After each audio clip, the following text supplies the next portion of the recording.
Hello to all, please subscribe the channel and press the bell icon for more video updates. Today is 29 September of 2020 and it's a Tuesday today. चलिए आज analysis शुरू करने से पहले कुछ questions पूछ लेते हैं, आप उनका जवाब कमेंट सेक्शन में दें। जैसे पहला क्वेश्चन है, आर्टिकल 358 क्या होता है? आर्टिकल 358 ऑफ द कॉन्स्टिट्यूशन क्या डिफाइन करता है? इसी तरह सेकंड क्वेश्चन है, आर्टिकल 359 क्या डिफाइन करता है? कहते हैं ये आपको दोनों बताना है, आर्टिकल 358 और आर्टिकल 359 ये दोनों क्या डिफाइन करते हैं। ये दोनों में डिफरेंस भी है, कल हम बात करेंगे। अगर आप कमेंट सेक्शन में आपने अगर बता दिया और अगर चाहें तो आप पूछ भी सकते हैं वहाँ पे, तो वहाँ भी हम आपको पूरा रिटर्न फॉर्म में आपको बता देंगे क्या डिफरेंस होता है इन दोनों के बीच में। एक मेन डिफरेंस होता है दोनों के बीच में, दोनों इमरजेंसी के रिलेटेड है। इसी तरह तीसरा क्वेश्चन आता है, क्या कहते हैं कि हर्ड इम्यूनिटी क्या होती है? हर्ड इम्यूनिटी क्या होती है? ये हमने कल बात भी की है इस पर, हर्ड इम्यूनिटी पे। ये आपको बताना है। आप इन्हीं तीनों क्वेश्चंस का जवाब आप कमेंट सेक्शन में दें, और जो कोई इस वीडियो को देखे प्लीज़ कमेंट जरूर करें, और आपका क्या ओपिनियन है वीडियो से रिलेटेड ये भी आप कमेंट सेक्शन में बता सकते हैं। आप हमारे टेलीग्राम चैनल को भी सब्सक्राइब कर सकते हैं, क्वेश्चन आर 247 या डिस्क्रिप्शन पर दी हुई लिंक से। यहाँ पर जो आप लोगो देख रहे हैं इस चैनल को आप सब्सक्राइब कर लीजिएगा। क्वेश्चन आर आप डालेंगे क्वेश्चन आर 247 या डिस्क्रिप्शन पर लिंक दी हुई है, वहाँ से आप सब्सक्राइब कर लेंगे। वहाँ पर आपको सारे ये PDF नोट्स मिल जाएंगे, जहाँ से आप ये एक्सेस कर सकते हैं और पढ़ सकते हैं आराम से। आप अपने नोट्स भी बना सकते हैं इससे। ठीक है, चलिए आज की पहली न्यूज़ देखते हैं। पहली न्यूज़ आती है, COVID vaccine likely to in early 2021। हमारे जो यूनियन हेल्थ मिनिस्टर हर्षवर्धन है, उन्होंने कहा कि जो कोविड वैक्सीन है वो 2021 में आएगी, शुरुआत में ही आ सकती है, ऐसा उनका कहना था। 2020 में आने के चांसेस उसके बहुत ज़्यादा कम है। उन्होंने कहा कि ICMR launches vaccine portal with details on trials की। जो उन ICMR ने एक वैक्सीन पोर्टल लॉन्च किया है जिसमें ट्रायल्स के बारे में डिटेल्स बताई जा रही है कि कौन कौन सी वैक्सीन है जो इंडिया में डेवलप हो रही है, कौन किस ट्रायल में, ये सब वो पोर्टल आपको बता रहा है। इसमें उन्होंने कहा है कि researcher to develop a vaccine is being done expectedly. There are at least 3 viable such vaccine candidate that are in the phase of clinical trial right now in the country. We are hopeful that within the first quarter of 2021 it will be available। कि वो जो 3 vaccine है जो इस वक्त clinical trials में है, उस ऐसा कहा जा रहा है कि क्या कहते हैं फर्स्ट क्वार्टर जो 2021 का होगा तब तक हमें वैक्सीन मिल जाएगी। तो तब तक हमें इस कोरोना को कंट्रोल करना है जितना हम कंट्रोल कर सकें, क्योंकि वैक्सीन आने के बाद तो इसे कंट्रोल किया जा सकेगा, लेकिन उससे पहले जो इतनी डेथ्स बढ़ रही हैं, इन्फेक्शन बढ़ रहे हैं, उसको रोका जाना चाहिए। तो इसमें ये बात की गई। इसमें ये भी कहा गया है, देखिए आप देख सकते हैं जैसे नॉट आउट ऑफ डेंजर की, जैसे हर कंट्री में जैसे अब लगभग यहाँ पे पीक आ चुका है, पीक है इस वक्त सितंबर में पीक रहा है। अब देखना है क्या कहते हैं, न्यूज़ के हिसाब से तो नवंबर में पीक आना चाहिए था। तो क्या कहते हैं अब देखना है कि केसेस बढ़ते हैं कि घटते हैं, क्योंकि अब 2-3 दिनों से तो केस कम आ रहे हैं और हर कंट्री में केस नॉर्मल हो गए हैं। कि हर कंट्री में जैसे आप देख सकते हैं यूएसए में भी 44,000, तो धीरे धीरे वहाँ भी कम हो रहा है, लेकिन इंडिया में इन्फेक्शन बढ़ा ही है। तो इसमें यही बात की गई। तो इसमें इंपॉर्टेंट आता है ICMR। ICMR को हम लोग अलग से देख लेते हैं ICMR को। चलिए, ICMR एक एपेक्स बॉडी है जो फॉर्मुलेशन, कोऑर्डिनेशन, प्रमोशन और बायोमेडिकल रिसर्च करती है। ये वन ऑफ द ओल्डेस्ट और लार्जेस्ट मेडिकल बॉडी है। इसे फंडिंग मिलती है department of health research, ministry of family and health and family welfare से। इसके 26 नेशनल इंस्टीट्यूट्स हैं जो वर्क करते हैं, जैसे health topics like tuberculosis, leprosy, cholera, diarrhoeal diseases, AIDS, malaria, इन सब जो डिसीजेज होती हैं इनके ऊपर ये वर्क करते हैं नेशनल इंस्टीट्यूट्स। और इसके 6 रीजनल इंस्टीट्यूट्स होते हैं जो रीजनल हेल्थ प्रॉब्लम्स होती हैं उनको क्या कहते हैं ओवरकम, उनको एड्रेस करते हैं और उनका क्या कहते हैं क्योर ढूंढते हैं कि कैसे उनको क्योर लाना है, कैसे कंट्रोल में लाना है। और इसी तरह इनका जो काउंसिल का रिसर्च प्रायोरिटीज़ है वो नेशनल हेल्थ प्रायोरिटीज़ होती है। पहली जो नेशनल हेल्थ प्रॉब्लम्स है उनके बारे में पहले कंट्रोल ढूंढना, उनको क्योर ढूंढना, जैसे फर्टिलिटी कंट्रोल हो गया, कम्युनिकेबल डिसीजेज हो गई, child health control of nutritional disorder, इन सब की प्रॉब्लम में देखते हैं। चलिए अगली न्यूज़ देखते हैं। अगली न्यूज़ आती है, UPSC reluctant to postpone civil services exam due on October 4। क्या कहते हैं एक एस्पिरेंट ने ही क्या कहते हैं पिटीशन फाइल की थी, तो उसमें कहा गया था कि क्या कहते हैं कि इस एक कोरोना वायरस के मिड में हम लोग इतना ज़्यादा इस पैंडेमिक में इतनी दिक्कतें हैं लोगों को, कैसे लोग पेपर देने जाएंगे यूपीएससी का जो अब 4 अक्टूबर को है अभी, तो कैसे जाएंगे लोग। तो इस पे क्या कहते हैं एक एस्पिरेंट ने पिटीशन फाइल की थी जिसमें उसने ये सब बताया था। उसने कहा कि इतने ज़्यादा लोग कैंडिडेट्स हैं, कुछ लोग इसलिए पेपर देने नहीं जाएंगे कि इन्फेक्शन बढ़ जाएगा, उनको इन्फेक्शन हो सकता है, इस डर से नहीं जाएंगे, तो इस तरह के चांसेस बहुत ज़्यादा हैं। तो यूपीएससी जो यूनियन पब्लिक सर्विस कमीशन है, उसका कोई अभी इरादा नहीं लग रहा कि वो पोस्टपोन करेगा। उन्होंने कहा कि हम लोग वैसे भी इतना पोस्टपोन किए हैं, जो एग्ज़ाम जून में होता था, शुरुआत के जून में, वो अक्टूबर 4 को हो गया है, तो पोस्टपोन काफ़ी हो चुका है। अगर अभी नहीं हुआ तो फिर कब होगा, ऐसा उनका कहना है। तो ये पोस्टपोन होना, ये एग्ज़ाम काफ़ी कम चांसेस लग रहे हैं। उस एस्पिरेंट की जो पिटीशन थी वो पूरी तरह से नलिफाई हो जाएगी, ऐसा लग रहा है, क्योंकि एग्ज़ाम पोस्टपोन नहीं होंगे। यूपीएससी बिल्कुल भी इस पे फेवर में नहीं कि एग्ज़ाम कैंसिल होने चाहिए, पोस्टपोन होने चाहिए। उन्होंने कहा अभी नहीं होंगे तो फिर कब होंगे, ऐसा उनका कहना था। चलिए अगली न्यूज़ देखते हैं। अगली न्यूज़ आती है, सिटी कैन डू 19 के RT-PCR test a week day, reveals Delhi government review. कि दिल्ली गवर्नमेंट ने कहा है कि वो 19,000 आरटी-पीसीआर टेस्ट कर सकता है per day. The center had recently said Delhi had capacity to conduct 27,000 RT-PCR test daily की थी। अभी सेंटर ने कुछ दिन पहले कहा था कि 27,000 टेस्ट कर सकता है RT-PCR टेस्ट दिल्ली, लेकिन उस पर क्या कहते हैं, दिल्ली ने कहा इतना नहीं, हम 19,000 कर सकते हैं पर डे। तो ये भी काफ़ी लार्ज अमाउंट है। RT-PCR टेस्ट बहुत ज़्यादा समय लेता है, बहुत ज़्यादा क्या कहते हैं सैंपल लिया जाता है, फिर टेस्टिंग होती है, तो इसलिए वो टेस्ट इतने ज़्यादा कोई और स्टेट इस वक्त नहीं कर पा रहा है, सिर्फ यही कर रहे हैं। तो मैक्सिमम जो इस वक्त फ्री में टेस्ट हॉस्पिटल्स में चल रहे हैं, आप किसी भी सिटी में देख लीजिए, वो मैक्सिमम जो एंटीजन टेस्ट है, रैपिड एंटीजन टेस्ट, वो तुरंत उसमें रिपोर्ट आ जाती है एक दिन में। तो वो क्या कहते हैं, वो सबसे ज़्यादा हॉस्पिटल्स में, इस वक्त गवर्नमेंट हॉस्पिटल्स में मैक्सिमम वही चल रहा है। RT-PCR टेस्ट अलग से कराना पड़ता है। ये इसमें क्या कहते हैं इसकी भी क्या कहते हैं, जो क्या कहते हैं करेक्ट प्रोपोजन है कि क्या कहते हैं ये सही आएगा रिजल्ट, तो क्या कहते हैं काफ़ी इसके चांसेस है, तो इसलिए RT-PCR टेस्ट ही माना जाता है। तो हम लोग देख लेते हैं RT-PCR होता क्या है, RT-PCR टेक्निक क्या होती है। RT-PCR reverse transcription polymerase chain reaction, ये एक लेबोरेटरी टेक्निक है combining reverse transcription of RNA into DNA. की आरएनए को डीएनए में कन्वर्ट किया जाता है, उसके बाद जिसे क्या कहते हैं, फिर डीएनए को कई सैंपल्स में डिवाइड करते हैं, कई सैंपल्स में जैसे डिवाइड कर दिए, फिर टेस्टिंग होती है इसकी, फिर उसके बाद टेस्टिंग होती है। तो इसे इसलिए RT-PCR टेस्ट कहा जाता है। ये क्या कहते हैं, amplification reaction using fluorescence, a technique called real time PCR और क्वांटिटेटिव पीसीआर। ये कंबाइंड RT-PCR और qPCR आर रूटीनली जो जीन एक्सप्रेशन या क्वांटिफिकेशन और वायरल जीन है, जो होता है रिसर्च और क्लिनिकल सेटिंग्स में। जैसे आप देख सकते हैं, पहले ये होता कैसे टेस्ट, कोरोना वायरस का RT-PCR वाला, पहले सैंपल कलेक्ट किया जाता है, कहते हैं थ्रोट से, फिर लेबोरेटरी में RNA is separated from other molecules, RNA को सेपरेट किया जाता है, फिर क्या कहते हैं उसमें ये टेक्निक होती है RT-PCR वाली, PCR technique, polymerase chain reaction होता है, रिवर्स ट्रांसक्रिप्शन होता है, फिर PCR होता है। तो उसके बाद आरएनए को डीएनए में कन्वर्ट किया जाता है, फिर इन पीसीआर मशीन में डीएनए को डुप्लीकेट किया जाता है मैनी टाइम, जिससे वो फ्लोरेसेंट डाई डिटेक्ट कर सके, कि फ्लोरेसेंट डाई की मदद से वो डिटेक्ट कर सके कोरोना वायरस के, अब क्या कहते हैं सब्सटेंस को, वायरस को। इस तरह से ये होता है। आप एंटीबॉडी टेस्ट भी आप देख सकते हैं, जैसे पहले सैंपल सेलेक्ट किया जाता है, फिर इन्फेक्शन को देखा जाता है, फिर एंटीबॉडीज फाउंड होती हैं कि कहते हैं protein produce with white blood cells में देखी जाती है कि नहीं एंटीबॉडीज, फिर पॉजिटिव टेस्ट अगर आया तो पेशेंट इम्यून सिस्टम है रिस्पॉन्सिव टू पास इन्फेक्शन की, जो अगर पॉजिटिव टेस्ट आया एंटीबॉडी टेस्ट, तो क्या कहते हैं आपका इम्यून सिस्टम स्ट्रांग है, आप इन्फेक्शन से लड़ सकते हैं। चलिए अगली न्यूज़ देखते हैं। अगली न्यूज़ आती है, अगला आज का पहला एडिटोरियल है, टू स्पीचेस, कि India must be mindful of the Pakistan strategy of raising bilateral issues in global forum. कहते हैं कि जैसे हम सभी जानते हैं कि इस वक्त यूएन जनरल असेंबली में दोनों क्या कहते हैं प्राइम मिनिस्टर इंडिया के और प्राइम क्या कहते हैं पाकिस्तान के प्राइम मिनिस्टर दोनों की स्पीच हुई है कल। तो दोनों की क्या क्या स्ट्रेटजी थी। पाकिस्तान की मेनली स्ट्रेटजी थी कि वो बायलैटरल इशू को बढ़ाए, पूरी तरह से, कि जो इंडिया को पूरी तरह से दिखाए कि इंडिया गलत कर रहा है जम्मू कश्मीर इशूज़ में, या जो वॉर का इशू है, या कोई भी इशू है, उस पे क्या कहते हैं इंडिया का जो वे है वो पूरी तरह से गलत है, ऐसा पाकिस्तान का था क्या वहाँ पे अपनी स्पीच में बताना।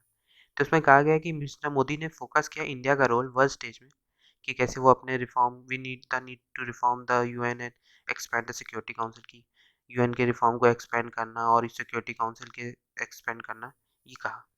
उसी जगह क्या कहते हैं मिस्टर खान ने फोकस किया कि पाकिस्तान को, कि कैसे ब्रॉड साइड अगेंस्ट इंडिया की, कैसे वो लॉन्चिंग ऑफ ब्रॉड साइड की, पूरी तरह से इंडिया के खिलाफ बोला उन्होंने।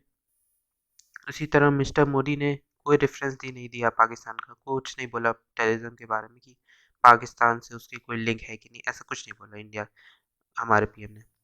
वहीं मिस्टर खान जो इमरान खान है प्राइम मिनिस्टर जो पाकिस्तान के, उन्होंने पूरी तरह से इंडियन डिप्लोमेट के ऊपर सवाल खड़े कर दिए। उन्होंने कहा कि कैसे इनसेसिबल रेंट है वो सब, कि वो पूरी तरह से गलत वर्क कर रहे हैं। उन्होंने ये भी कहा कि जो जैसे स्टेट स्पॉन्सरशिप ऑफ इस्लामोफोबिया है, कि उन्होंने ये तक कह दिया कि ये जो इस वक्त गवर्नमेंट है इंडिया में, वो पूरी तरह एक्सट्रीमिस्ट आइडियोलॉजी होती है आरएसएस की, उस पर वर्क कर रही है। जो क्या कहते हैं बिल्कुल इंस्पायर्ड है नाजी कॉन्सेप्ट जो होता था रेशियल प्योरिटी और सुप्रीमेसी का, उस पे पूरा वर्क कर रही है ये आरएसएस की। इसकी जो आइडियोलॉजी आरएसएस की, वो पूरी तरह से उस पे नाजी कॉन्सेप्ट है, बिलीव करती है। तो उसी पे कहते हैं गवर्नमेंट इस वक्त पूरी आरएसएस से रिलेटेड, ऐसा उनका कहना था। क्योंकि उन्होंने ये भी कहा कि जो जो इस वक्त सिटीजनशिप अमेंडमेंट एक्ट पिछले साल चला, इसी साल चला शुरुआत में, तो उसके बारे में कहा कि वो पूरी तरह से जो न्यूरमबर्ग लॉज थे उन पर था, वो उसी तरह बनाया गया था। और जो इस वक्त डिटेंशन कैंप चल रहे हैं आसाम में, ये कंसंट्रेशन कैंप जो उस वक्त नाजी जर्मनी थे उसी तरह ही है। इसी तरह उन्होंने ये भी कहा कि जम्मू कश्मीर जो इशू चल रहा था, जो उन्होंने आर्टिकल 370 हटाया और जम्मू कश्मीर को एक यूनियन टेरिटरी बना दिया, तो वो पूरी तरह से जो एग्रीमेंट्स था इंटरनेशनल एग्रीमेंट, उसको बायकॉट करता है, पूरी तरह से गलत है। उनको क्या कहते हैं, इसे वापस लेना चाहिए, ऐसा उनका कहना था। वही, और he concluded with reference to LOC tension. उन्होंने ये भी कंक्लूड किया अपनी स्पीच पाकिस्तान के पीएम ने, कि जो एलओसी टेंशन इस वक्त चल रहा है उसके बारे में, जो सीज फायर वॉलेशन होता रहता है, तो उसके बारे में भी उन्होंने कहा। उन्होंने ये भी कहा कि न्यूक्लियर फ्लैश पॉइंट के बारे में, उन्होंने कश्मीर को एक न्यूक्लियर फ्लैश पॉइंट के नाम से भी रेफर किया।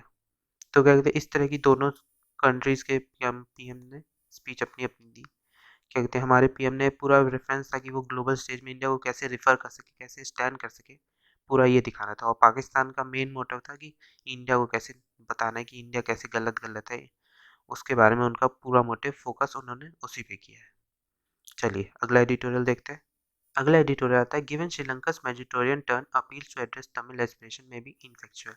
ये जैसे हम अभी जानते हैं कि वर्चुअल समिट बिटवीन हुई थी प्राइम मिनिस्टर नरेंद्र मोदी और जो क्या कहते हैं काउंटर, वो जो श्रीलंका के प्राइम मिनिस्टर है महिंदा राजपक्सा, अभी 26 सितंबर को हुई थी। तो उसमें उन्होंने कई बात पे बात की है, जैसे equality, justice, peace and respect के बारे में, with a united Sri Lanka. Tamils के लिए होना चाहिए सब, equality, justice, peace and respect, ऐसा उसमें बात हुई है। तो हम लोग इस स्पीच को अलग से देख लेते हैं। आप हमारे क्या कहते हैं टेलीग्राम चैनल पे सब्सक्राइब करके आप ये क्या कहते हैं एक्सेस कर सकते हैं। अगर आपने चैनल को सब्सक्राइब नहीं किया तो चैनल को सब्सक्राइब कर दें और प्लीज़ लाइक बटन जरूर दबा दें। Indian Sri Lanka virtual bilateral summit, क्या कहते हैं इसमें किस लिए कि पीएम मोदी ने अनाउंस किया great assistance of $15 million Sri Lanka के लिए, प्रमोशन के लिए बुद्धिस्ट टाइज जो इंडिया और श्रीलंका के बीच में। ये ग्रांट जो है वो deepening people to people linkages बढ़ाएगी two countries. They also agreed that Indian side could facilitate the visit of the delegation of Buddhist pilgrims, की जो श्रीलंका से बुद्धिस्ट पिलग्रिम्स आते हैं उनको फैसिलिटेट किया जाए, उनको रिस्पेक्ट किया जाए, उनको इक्वालिटी दी जाए, इस तरह की उनकी बात की जाए कि उनको कोई दिक्कत ना हो। इस तरह के इस इशू पे भी देखना चाहिए गवर्नमेंट को। उन्होंने ये भी कहा Kushinagar airport was designated as international airport recently recognising its importance at Buddhist side, कि खुशीनगर जो था, जो सेक्रेट सिटी ऑफ खुशीनगर है, उसको बुद्धिस्ट साइट माना जाता है, कि वहाँ पे कहते हैं, तो कि इसलिए उस पर कहा गया कि उसे इंटरनेशनल एयरपोर्ट डेजिग्नेट किया जाए वहाँ के एयरपोर्ट को, ऐसा उनका कहना था। उन्होंने कहा कि आयुर्वेद और योगा के बारे में भी दोनों को अपॉर्चुनिटीज़ क्या कहते हैं एक साथ मिलकर एक्सप्लोर करना चाहिए। बोथ लीडर्स इस पर भी सक्सेसफुली कहे कि क्या कहते हैं कि इंडियन हाउसिंग प्रोजेक्ट और give instruction to the relevant official to fast track the construction of 10,000 houses in the plantation sector. इस तरह की बात भी की गई है उसमें। इसमें हमारे पीएम मोदी ने भी ये भी एम्फेसाइज किया the implementation of 13th amendment, की 13th अमेंडमेंट जो है उसको इम्प्लीमेंटेशन करने के लिए श्रीलंकन कॉन्स्टिट्यूशन में, जो फॉरवर्ड करेगा, कैरी फॉरवर्ड करेगा process of peace and reconciliation and realising the expectation of Tamilians for equality, की तमिलियंस को इक्वालिटी प्रोवाइड हो सके, इसलिए ये हेल्प करेगा। चलिए अगला एडिटोरियल देखते हैं हम लोग। अगला एडिटोरियल आता है इम्पेरेटिव्स आफ्टर इंडिया सितंबर वीआरएसपी की। जैसे हम जानते हैं क्या ये क्या कहते हैं इंडिया में इस सितंबर में ही, इसी मंथ में ही वायरस पीक देखने को मिल गई है, कि 1 lakh nearly 1 lakh cases per day आ रहे थे। इस वक्त कुछ दिनों से कहते कम आने लगे हैं। तो इसमें वही बात की गई कि after having a peak in the middle of the month, की अब लग रहा है कि ये अगले मार्च तक ये पेंडेमिक चलेगा और मार्च के एंड में ही ये एंडेमिक हो सकता है धीरे धीरे। तो ऐसा इसमें कहा गया जैसे हमने देखा कि सितंबर 2020 में ही पीक आ गया। 4 weeks, if we work backward for 4 weeks from, let the numbers tell the story, ये कहते हैं कि कैसे इन्फेक्शन बढ़े हैं। जैसे हमने देखा कि 5 सितंबर से 11 सितंबर, फिर सितंबर 12 से 18 में 6,37,000 थे, फिर 6,48,000 केसेस आए। तो इतने दिन में ही एक पर वीक केसेस इतने ज़्यादा आ रहे थे। The week before the country week जो इस वक्त अगस्त 29 से सितंबर 4 था 5,58,000। उसी तरह अब जो वीक अब सितंबर 19 से सितंबर 25 तक 5,96,000 तो केसेस बढ़ रहे थे। अब थोड़ा कहते हैं कंट्रोल में इस वक्त 83,000। तब भी सबसे ज़्यादा मैक्सिमम नंबर ऑफ केस किसी कंट्री में आ रहे हैं तो वो इंडिया में। तो इस पर सोचने की बात है, इसे कंट्रोल करने की बात है। इसमें ये भी कहा गया as the number of documented infection indeterminate partly कि कुछ टेस्ट ऐसे हुए हो रहे हैं कि एंटीजन टेस्ट के कारण उनका इन्फेक्शन कोरोना पॉजिटिव आ रहा है, तो उसके कारण में बात नहीं हो रही है, क्योंकि आरटीपीसीआर टेस्ट भी उनको कराना चाहिए जिससे पता चले कि कोरोना है कि नहीं। क्योंकि कभी कभी एंटीजन टेस्ट वायरस सैंपल लेने या किसी दिक्कत से भी एरर दिखा देता है, तो इसलिए भी पॉजिटिव लोगों का आ जाता है। तो आरटीपीसीआर टेस्ट और भी जो क्या कहते हैं सलाइवा टेस्ट, जो क्या कहते हैं और भी टेस्ट हैं, उनसे करा के हमें एक करेक्ट रिजल्ट लाना होगा जिससे इन्फेक्शन जो दिखा रहा है वो सही है, तभी हमें पता चलेगा। तो इसमें Indian council of medical research ने ये भी देखा था कि सितंबर में ये भी कहा था कि इसमें it showed that the number of infection detected by RTPCR was a small fraction of the total burden, कि जो आरटीपीसीआर टेक्निक से जो इन्फेक्शन आए वो बहुत ही कम थे। इसके अलावा जो एंटीजन टेस्ट से जो इन्फेक्शन है वो बहुत ज़्यादा दिखाया गया।